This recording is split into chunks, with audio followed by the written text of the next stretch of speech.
Our guest tonight played 155 games for the club between 2003 and 2015. During that time, he became one of the premier ruckmen in the league and was rewarded with All-Australian honours and a third in the BNF in 2010, a season when the Demons promised so much. Unfortunately, it was not to be, and in the following years, the club endured a horror stretch with very few wins.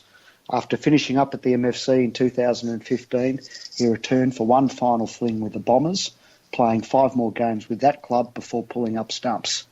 He's one of the few living Demons who can boast of having played in a final. I'm talking about Mark Jamar, of course. Welcome to the Demonland podcast, Mark. Thanks, Jason. Thanks, Andy.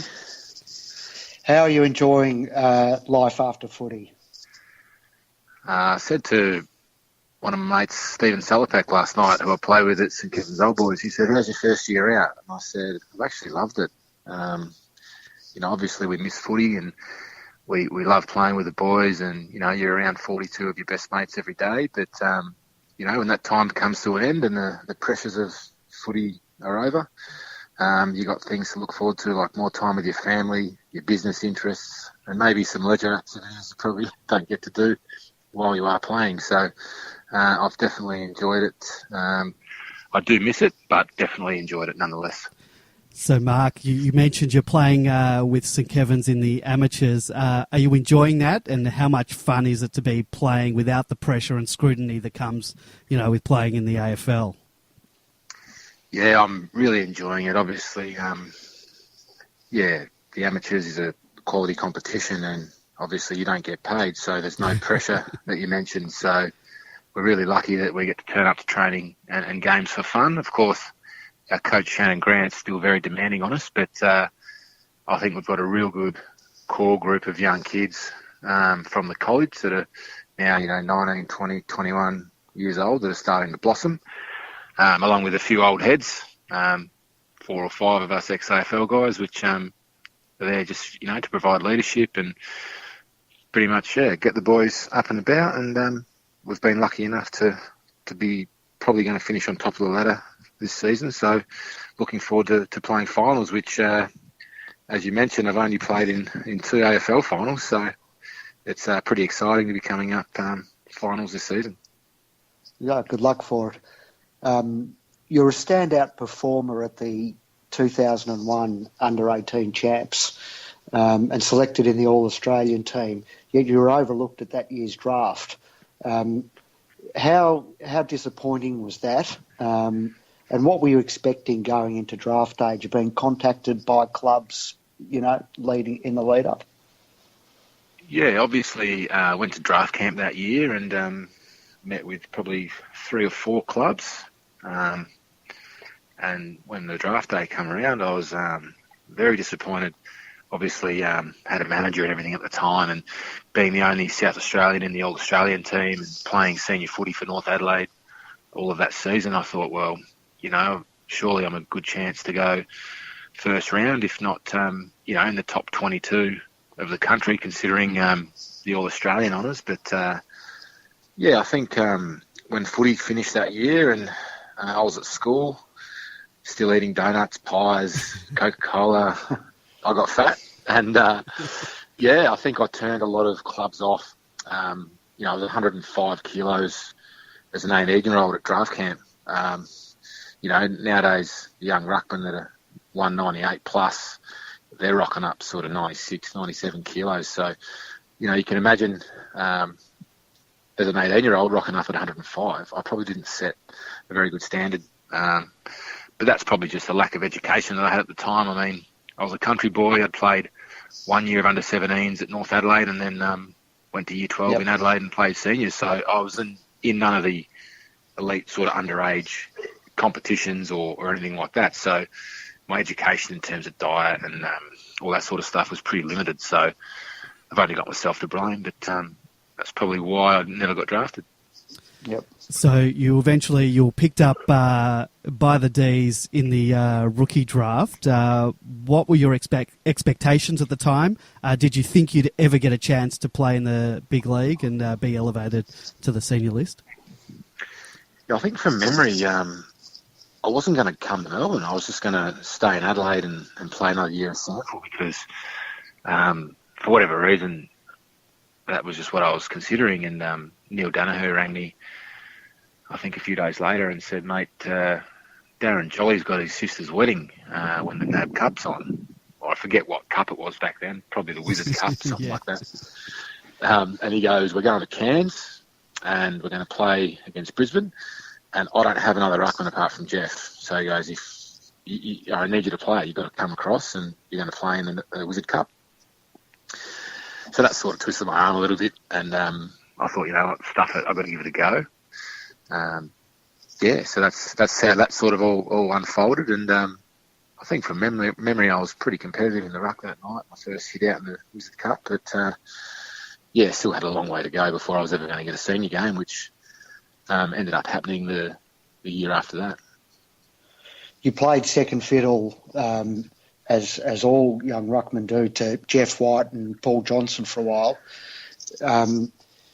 Obviously a time of sort of learning for you.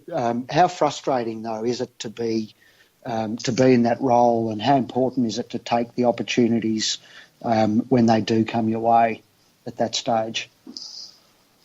Yeah, the disappointing thing about that was the game time. I was in a team on many occasions, but sitting on the bench for big periods of time. It wasn't really, in those days, 3, 4, 5.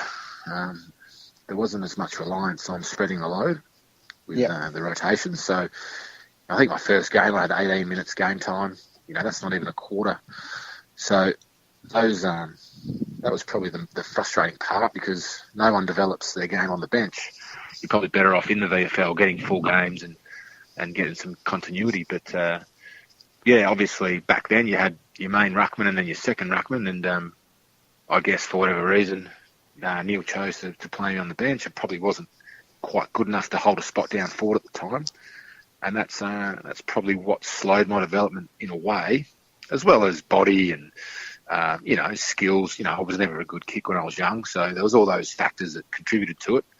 But then I'd go back to the VFL and do quite well. I think I come runner-up in Sandy's best and fairest when I played only 10 games there in my second year. So I was capable. I just couldn't make it happen at that top level. So Mark, have you been watching the Ds this year, and what have you made of the efforts of like Tom McDonald and in particular Cam Peterson, who have been forced to take over ruck duties after Gawn and Spencer got injured? Look, I must admit I haven't been paying a lot of attention to the Ds as such. However, whenever Don't tell us you've become a bomber after one season. Well, my wife's not a big footy person, so I've got to, of course, watch the Bomber games because I'm part-time coach there. And then when I can, I sneak in a few quarters of the Melbourne games just to, because obviously I love watching the boys play, and I wish them all the best, and I'm proud of them. And I haven't really been closely watching it, but in terms of what you're saying with McDonald and Pedersen doing the ruck duties, I mean, God, two guys that are undersized in terms of centimetres, but big in terms of heart. And that's one thing you're definitely going to get is a contest when those two guys are out there, whether they're forward, back, or in the ruck. So when Max and Spence got injured, I thought those guys stood up and give it their all. Speaking of Jake Spencer, he's been really unlucky this year. Obviously came into the side when Max went down, but got injured almost straight away. And then couldn't get a spot back in the side, even when the two pinch hitters were being used. Is there still a role for him at the MFC going forward, do you think? Well, I can only say from an outsider looking in, and Spencer's one of those guys. He's 203, 105, 6 kilos or whatever he is. He can run. He's got a big tank. He's a tackling machine. He's quick. He can take a mark up forward. He's probably not known for being a reliable set shot or a really big contested mark, but I've trained with him for a lot of years and I've seen him do it, and I know that if I had a ruckman like Max, an All-Australian in the prime of his career, and I needed a number two, I'd be calling on someone like Jake Spencer for sure. Yep. So clubs are being like far more adventurous in their midfield setup these days, and some clubs are even choosing to play without a recognised ruckman. What do you make of that development, and is the ruck position in danger of becoming extinct, like we've seen with pinch hitters going in the ruck at the D's? Yeah, look, I hope not, because it's a great art, ruck work, and I still truly believe your midfield's got a great advantage if you've got a ruckman putting it down, someone like Bret Maloney, 𝗠𝗲𝗀𝗃𝗁𝘂 throat. So, reminiscing a bit there, but I just think that's so valuable. And, of course, the hit-out doesn't mean you're going to win the clearance. The clearance doesn't mean your forward's going to mark it or whatever, but it definitely gives you a good chance. And I know how I'd rather be setting up is to a dominant ruckman. You won All-Australian honours in 2010. How much value do you place on that as a personal achievement, especially now that you've finished up footy and can reflect back on your career? I think a few days before the awards night, me and James Frawley were in the office at Melbourne, in the off-season, of course. And we're like, do we have to go to this bloody awards night thing? And they're like, yeah, it's compulsory. And I'm like, well, no, we're going home, because he wanted to go to Ballarat. I wanted to go to Port Pirie. So they're like, no, have to go. And lo and behold, we both got named. James on the field and me on the bench, and of course Liam Jarrah got awarded Mark of the Year that night as well. So it's actually a pretty good night. And Neil Danaher told me, he goes, about time you come good. He goes, you cost me my coaching career. Because he was there obviously representing West Coast at the time, so it was good. We got to have a bit of a laugh and all that sort of stuff. And I think at the time I just thought, okay, I've had a good year. I expect to be, in amongst those conversations with the sort of ability that I was sort of displaying, and I guess marks going forward, hitting it down the boys' throat, things like that. So, and I think now looking back, it's more like, wow, that's I'm pretty proud of it. I think at the time you sort of just roll with it, and that's great, but it's sort of how you sort of see yourself at the time. But looking back, I'm pretty proud, and obviously very fortunate that Aaron Sandilands and where he was in it, but maybe Dean Cox had sore groins that year, so maybe that helped my cause as well. Yeah, you talked about reminiscing before, and I was reminiscing myself today when I was trying to pull some audio to bring you in tonight. I was watching a lot of those taps straight down Bret Maloney's throat, and I wanted to get some audio, some sound bites of those things, but the commentators really don't get excited about those amazing taps. They're more so for the high-flying marks people take and the goals they kick. So I ended up choosing choosing some audio of you kicking a goal. But you had a really special relationship with Bret Maloney in the middle. Does Beamer claim responsibility for your success that year? Oh, look, it's a two-way street. The ruckman's got to put it there, but just as importantly, the midfield's got to get there.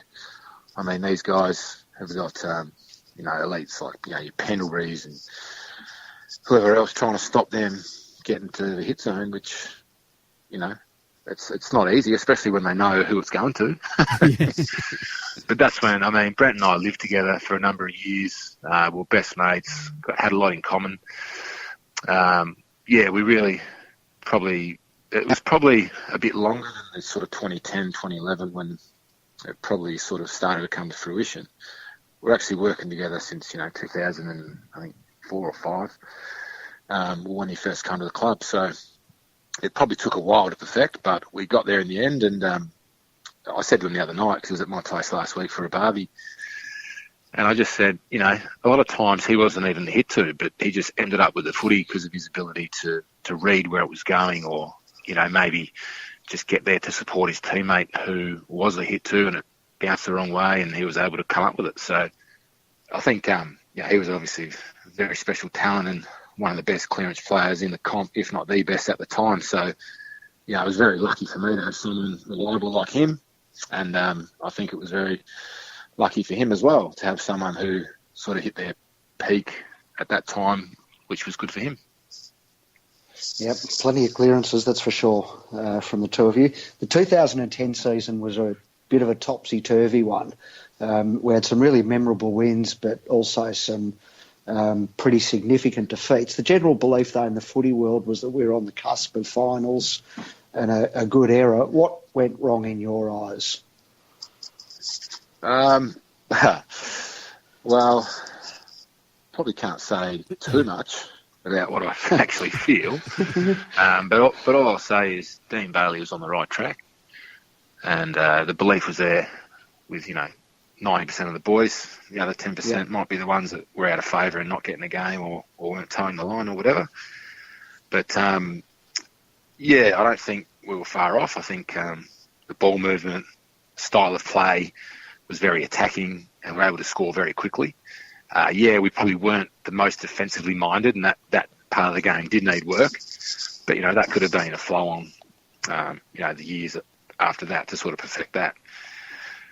But I don't really think he was ever able to coach 100% to his abilities. I think he was getting his strings pulled from a little bit higher up, which probably made it hard for Dean to do exactly what he wanted. And we did have a few troubles just with the culture and the sort of stuff like that around the club, with so many young, talented guys just given a game instead of maybe earning it. So that was that didn't sit too well with a few guys that were probably deserving of getting a game, that probably missed out for these young guys to get games into them, which obviously, you should be made to earn your games. Otherwise, you take it for granted, and maybe it sets bad habits going forward. So I think we're on the right track, and there were maybe just a couple of things that weren't able to be sort of done correctly that were probably out of Dean's hands at the time. So you endured some pretty challenging times at the D's in the following years, including the infamous 186-point loss down at Geelong, the tanking saga.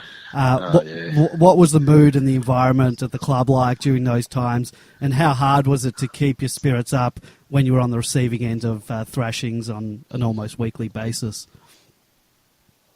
Look, I think it's always tough. It's never easy when you're getting beaten, and obviously we started to get. Well, I think in 2011 we're only a couple of games off finals. Yeah. Yep. And that was the year when we got flogged by Geelong in Geelong, which it's always hard to win there. I think the only time I came close was I think I might have kicked the goal to draw the game back in 2006. I think we drew down there, but that's the only time I got close to a win there. And that 186 points, that was.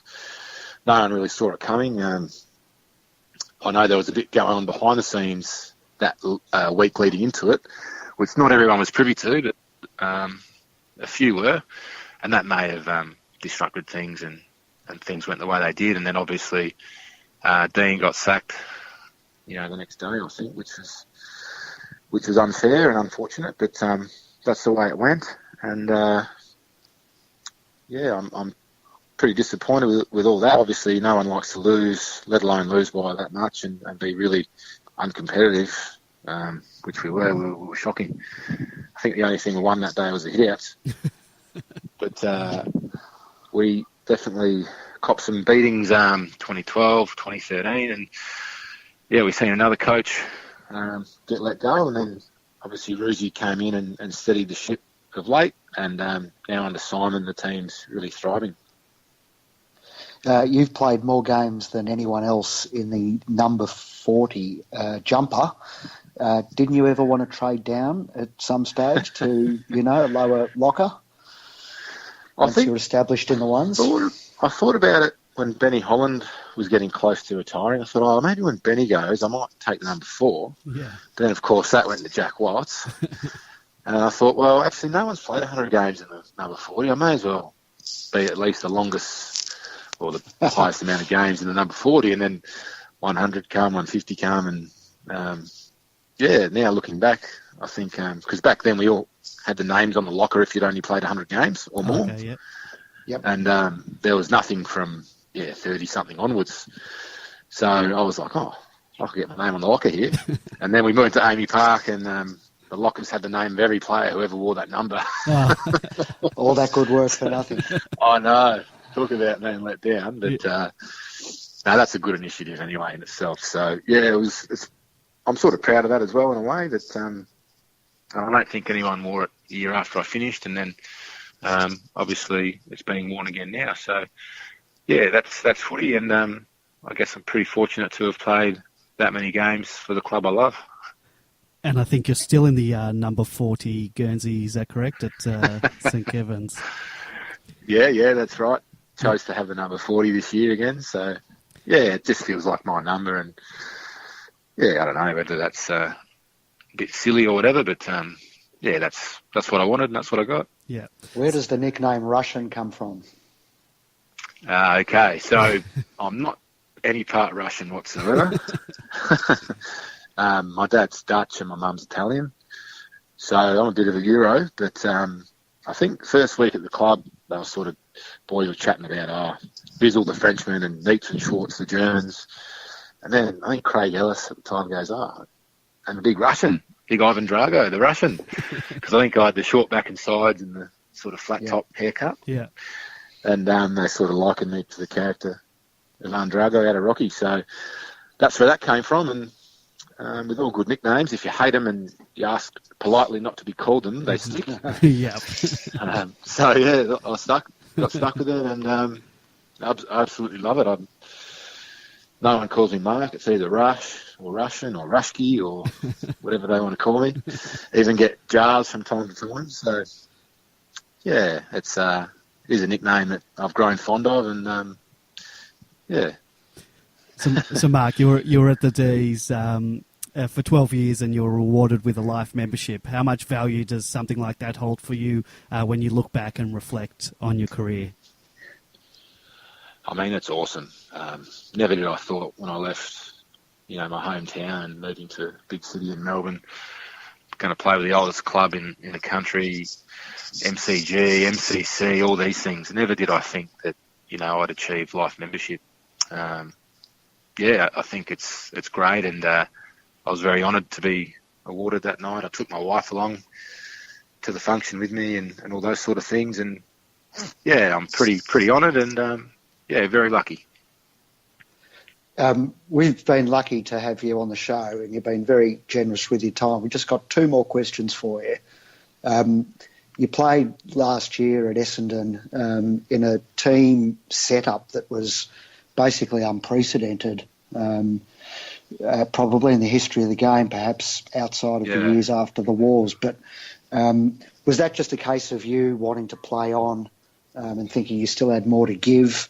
And what was it like playing in that sort of unusual sort of setup?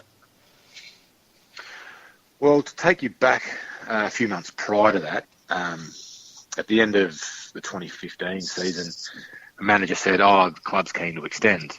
And I said, yeah, no worries, let's get the last few games out of the way and then we'll talk about it. And then I went to my interview at the club, after the last game on the Tuesday. And they said, yeah, we're not going to go there next year. And I just said, okay. Could have told me that. So I was a little bit blindsided by that and probably didn't get the chance to prepare, and finish the way I'd like to. But that's footy. So anyway, I looked around at the end of that year because I thought, I'd still love to play another year. I really enjoy it and all that sort of stuff. So, but then anyway, I had a few options, and I actually turned down a 1-year contract from another club just because I thought about it and considered it, and it just didn't end up being what I wanted to do. And then I was meant to go to Essendon as coach in January of the next year, 2016, and went to the club and obviously met everyone, and first session, and then the next day manager rings me after everything that happened, and he goes, Russian, I think they're going to ask you to play. And this is, I think, second week of January. I said, shit, you could have told me. I would have done a pre-season. But, so that's sort of how that came about. It was sort of just, I was in a place at the time. It was probably the right fit for them. I wasn't in the best shape of my career, but I wasn't the worst. I was probably a couple of kilos heavy, but, I was still given a good contest and still take a mark and win a hit out and all that sort of stuff. So I took a few weeks to be convinced, but ended up doing it. And it was one of the most fun years I've had for a long time. And, as you alluded to before, when you're getting flogged multiple times in a season and maybe not winning and all that sort of stuff. Footy can get a bit sour and you can sort of get over it a little bit just because of the environment that those continuous losses create.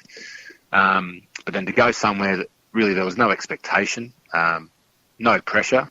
The only thing they expected was for us to have a crack and do our best and stick to team rules, regardless of result. It was fantastic. And to be playing with another 9 guys from other clubs who either chose to finish or thought they were finished and get another opportunity in a unique circumstance was great. And everyone asked, what was it like? But it was actually great fun. And, it was, one of the fond memories I've got of footy, that's for sure. Excellent. So you mentioned that you're still mates with 𝗍𝗀. He was over for a barbecue. Are you mates with any of the other boys from your time at the D's? And who do you, if so, who do you still catch up with? Yeah, so Clint Bartram popped around tonight. I took my little fella to the shopping centre to go to the playground, and Barty rang. He was headed out my way for dinner, and I said, why don't you call in? So, yeah, Barty popped round. Jeremy Howe come through my car wash the other day in Toorak there. So I organised a free wash for him. So, still speak to Howie quite a bit. Chatted to 𝗟𝗲𝗋𝗶𝗹 very briefly a few days ago, and just said g'day. I think I stirred Lyndon Dunn up on Facebook the other day as well. Obviously, I still play with James Strauss at St Kevin's Old Boys, so me and Straussy are pretty tight. Spoke to Tom Couch today. He was with us for a couple of seasons off the rookie list. Yep. Well, Sam Blees and I get on really well. You remember Sam Blees, little speedster? So and obviously a number of others. So I'm not best mates with all of them, but I've got a lot of respect and time for a lot of them, and as they do me. And I do have every intention of getting back to the club one day for the past players shows and things like that. Because I'll still knock around a little bit with Roe Bale, Jared Rivers, these guys as well. So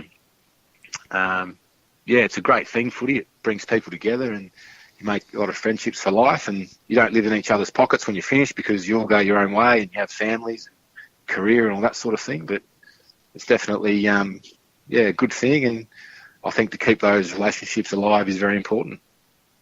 Nice. You mentioned your current business venture, the car wash. Do you want to give it a plug to all of our listeners? Yeah, why not? So one of my interests, me and a couple of mates started up.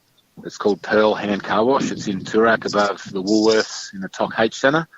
So level 2, you have to come in off Jackson Street. So head up there and the manager will give you a good deal and obviously great service. So, that's one of the things I sort of worked on while I was playing, and that come to fruition at the start of this year. Obviously, very excited about that. And I've got a couple of other things that I do as well, which I enjoy. So I'm pretty fortunate. So if you mention the word Demonland, you get a very special discount, I'm sure. 20% off for all Demon fans, all right? 20% off. There you go. Doesn't get better than that. I won't be in the Speedos washing the car, but damn. I might pop in one day and say g'day. All right, Mark, we just want to thank you for your time. We really do appreciate you coming on to the show, and it's always great to hear from ex-Demon players. So thank you very much.